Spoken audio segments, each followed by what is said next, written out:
Hello everybody and welcome back to my channel. Today I'm going to show you how to reconnect the Roku when you change your Wi-Fi. So here we go. So you can see up at the top it says not connected.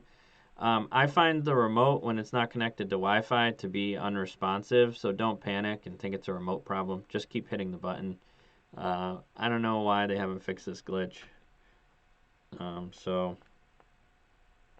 my goodness. You could find anywhere that says go to network settings and click that. See, I just hit it, nothing. Hit it again, there we go. Hit it again. You're gonna select. See, I just tried to select two things and it didn't work.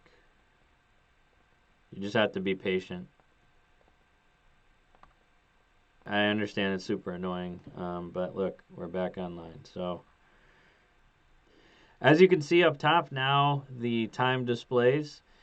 If you found this video helpful, please click that subscribe button. Any other questions you may have, or any other tutorials you want me to do, please comment down below.